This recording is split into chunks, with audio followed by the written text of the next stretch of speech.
Chilton, Corey Stockton, and Greg Street.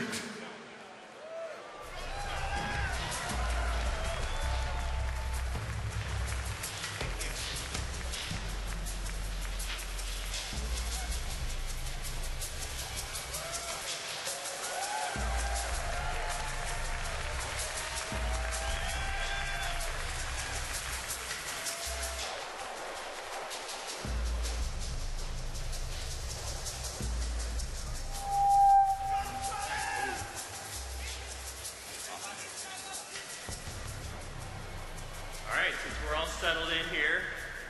Let's get this thing started.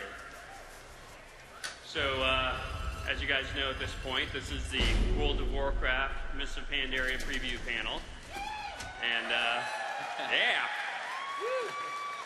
So, what we're going to be doing here is we're going to be speaking to you for quite some time to try to give you a lot more detail about what we're doing here with our upcoming expansion. We're going to give you some philosophy behind, you know, the things we're trying to accomplish with the expansion. And then also we're going to talk in great detail about the features themselves because, you know, as you might have seen, those names of features going by in that trailer might leave you wondering, well, what are they talking about? What are they? So without further ado, what is World of Warcraft Mists of Pandaria?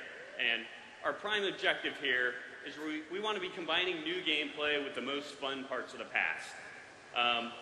I think it's a fair criticism that some people have leveled against Cataclysm, saying that, you know what, there weren't a whole lot of new things to do at the end game, right? So you level up through the new stuff, or you re-roll and you go through the very much changed world. But at the end game, it's, you know, the same kind of stuff that you've been doing for years and years, hopefully at least. So we want to make sure that we introduce some really fun new things for you guys to do to kind of keep things exciting at the end game.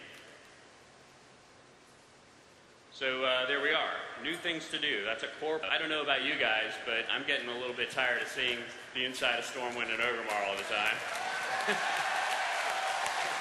Great cities and all, very lovely places, but standing in the city queuing for stuff, you know, all the time can get a little bit old. So, you know, just like a lot of you guys, it sounds like, we want to get people back out into the world at max level and experiencing the world, and you know, that means a lot of different things.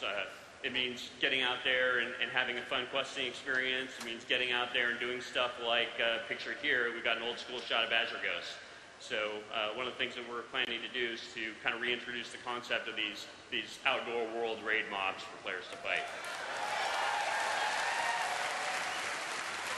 And of course, where there are outdoor world raid mobs that people are fighting on PvP servers, that means that there will be people there trying to grief the people doing the outdoor world raid fighting. So yeah, it's a little bit of that Horde Alliance conflict Chris was referring to. So another core philosophy that we have is that we want you to be able to do what you want to do to progress your character. Over time, World of Warcraft has kind of blossomed with all these different things to do, and we're going to be adding more different things to do. And we really want the game to feel like there's a menu of content, and that you can pick and choose what kind of content you want to do, and you're not necessarily pigeonholed into the content that you feel like you have to do in order to be able to progress your character. So what we're trying to say here is that we want you to be able to progress your character whether or not you're raiding, doing dungeons, or even doing daily quests, for example. And so that's what that little image is there. You know, you got a little quest turn in there. Imagine that's a daily quest that you're turning in. You're getting Valor points out of it. So that way you can actually get Valor points and progress your character, even if you're just the guy that wants to go out there and quest. Granted, it'll be faster if you're doing raids, or if you're doing, you know, hard mode raids, all that kind of stuff, heroic raids, but you'll still be able to make progress all the time. Next, we really want you to be able to geek out with more interesting character builds than ever before. I was there back in 2004 when we created the talent system.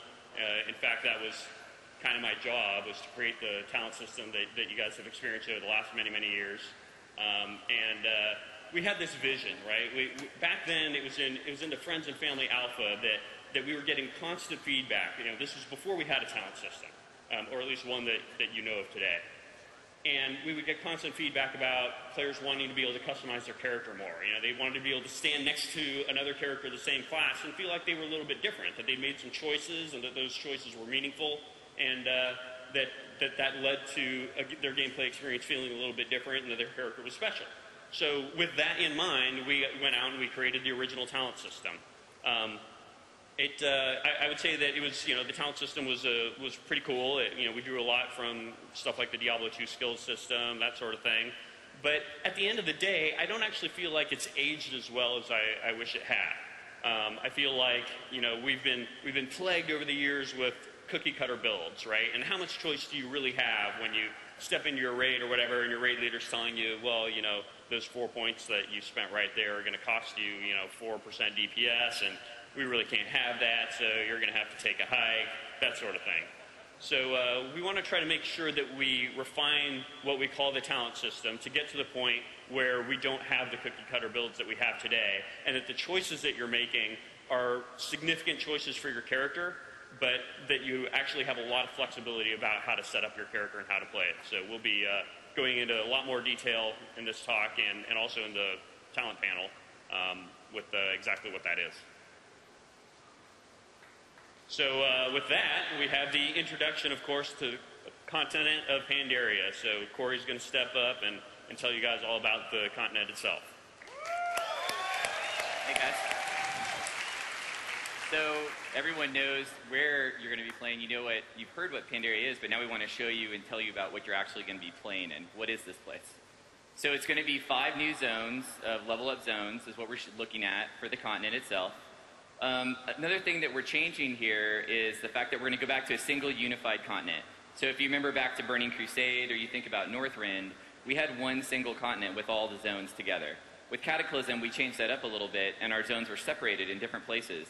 We kind of felt like that didn't make it feel like one unified place. Instead, it felt a little separated and just didn't have that same vibe. So with Pandaria, we're going to be going back to that same kind of hit where we've got all the zones and they're going to make one unified place.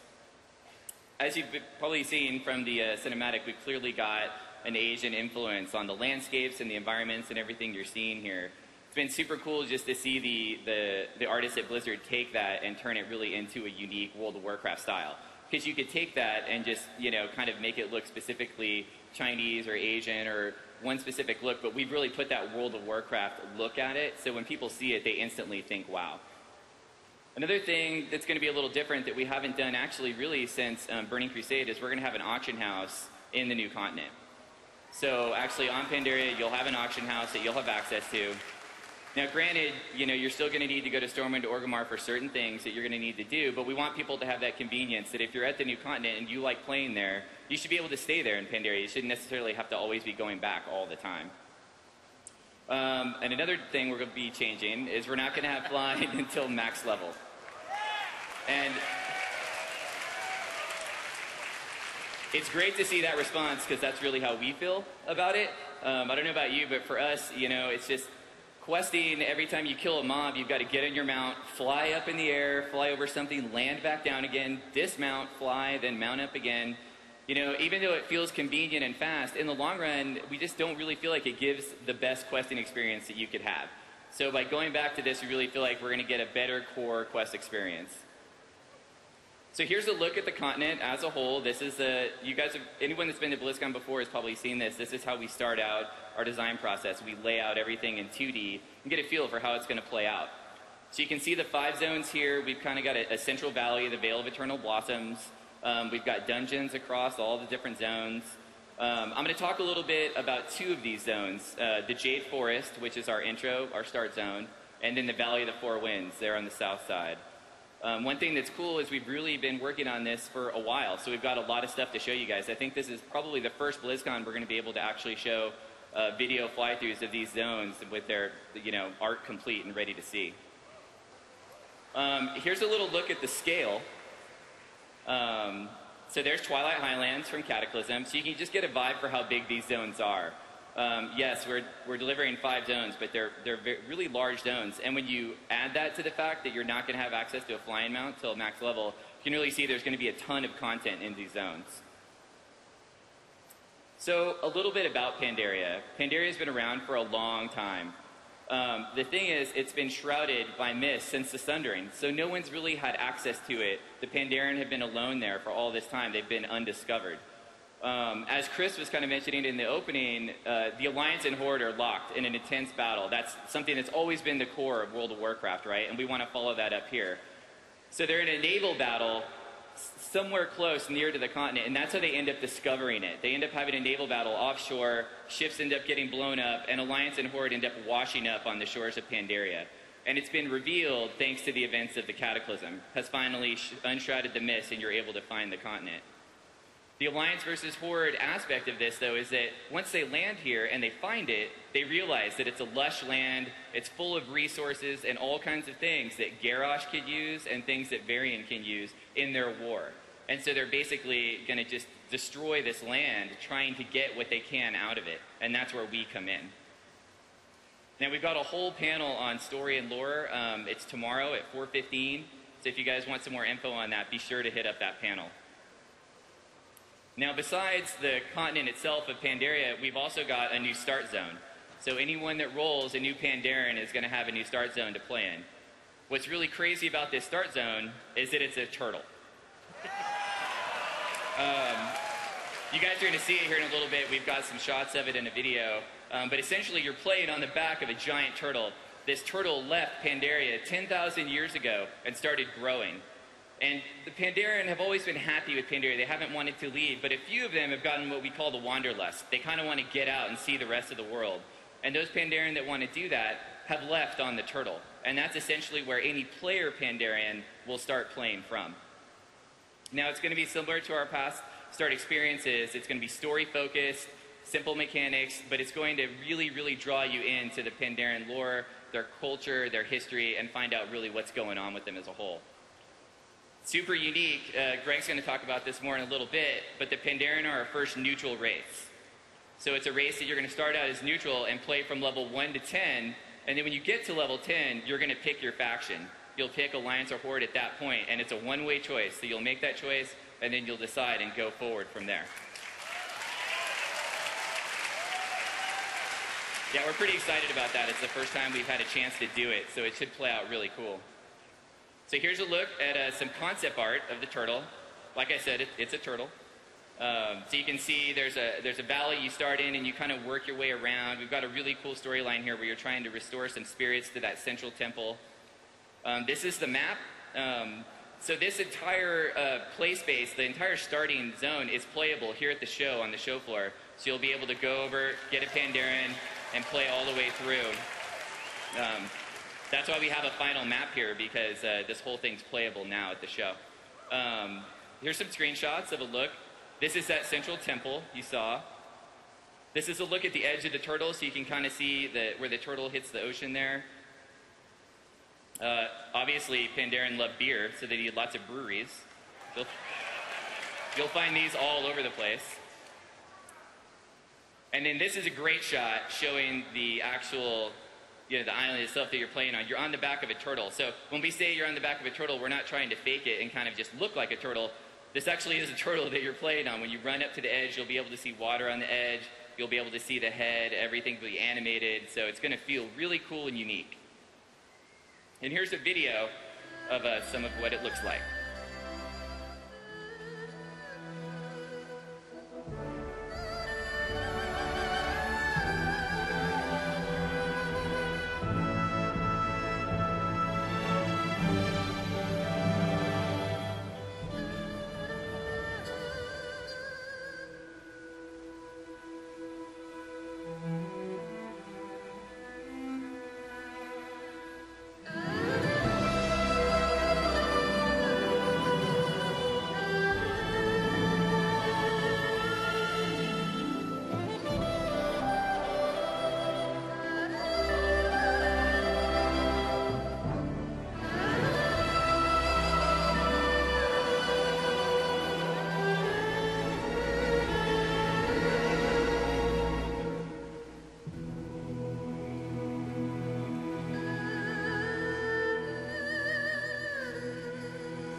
There you go. Isn't that awesome?